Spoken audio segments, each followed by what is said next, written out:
Hello guys, welcome to my channel.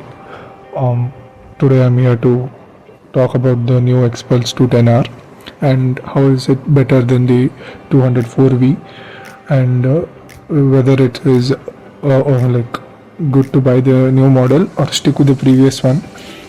So I'm today we'll talk about the engine specifications, which is 210cc liquid cooled single cylinder, whereas the 204V had the 200cc oil cooled single cylinder. There is changes in the power output at torque. Here we get more torque because of more cc, 24.2 bhp at 9250 rpm and 18.9 bhp at 8500 rpm.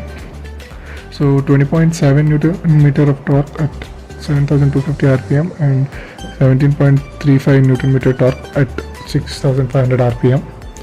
There is changes in the transmission. Here we get 6-speed gearbox, whereas the previous model had 5-speed gearbox, and there is dual channel ABS available in the top variant, whereas the previous model had single channel ABS even in the base and the top variant both. But here in 210R, for the base variant we get single channel ABS and the top variant is dual channel.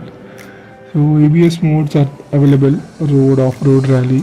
The previous one didn't have the ABS mode, and 300 disc brake in the front, which is an increase compared to the previous one which had 276 But the rear disc brake has no changes. It is just 220 disc brake, which is fine and enough, adequate for the off-roading everything. Front suspension has been more improved. It is 43 USD forks, and the previous one had 37 telescopic forks. And rear suspension is same as the previous, adjustable monoshock. Ground clearance we get here 220 and seat height is 830 which is an increase from the previous one, because the previous one had 825 but there is no changes in the ground clearance. So wheel size is the same, 21-inch in the front and 18-inch in the rear. Features and technology: there is an upgrade with the ABS modes, but you won't see any physical changes. Same LCD screen with Bluetooth and navigation, and headlights are LED. And the curb weight of the vehicle is 168, which is increased by 10 kilos from its previous model. But there is no changes in the fuel tank. It is still the 13-liter capacity fuel tank. And the final point, which is the price. I guess the price isn't justified for its changes. So 40,000 is too much for the small changes that has been made. I guess it is for the engine we are paying, but the engine is just increased minute, and I don't think 40,000 is that good amount that we are paying, because the previous model was 1,46,000 top variant, and 1,85,000 is the top variant of the 210R dual channel ABS. And there are many, it offers other significant like the power braking and suspension improvements.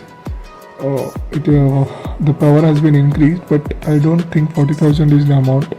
They could have stopped it at 1,70,000 or 75,000, but there is a model available which is a base model. It is same as the previous one, just there is a change in the engine, but you won't get any features like the ABS modes and the dual channel ABS. You get the single channel ABS. And here, so final verdict, like whether should you buy or not.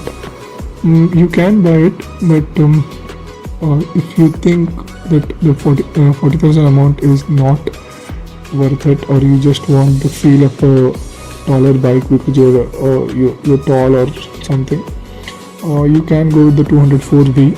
Or if you want more off-roading, or you want more power and you want to do all the off-roading stuff which every adventure bike does, you can go with the 210R, which has more features.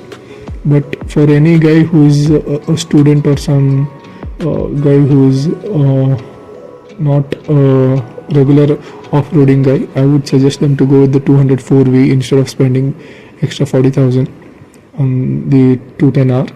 So, and the launch date for this is the 20th of March of this year, 2025. So, and I think the deliveries might start by the end of March. So that's it for today. So this is all the features and the price and the dimensions and all the technology used in the 210R comparative with its previous predecessor to 204V. So thank you guys. Please subscribe to my channel and share it with your friends and family for more such videos.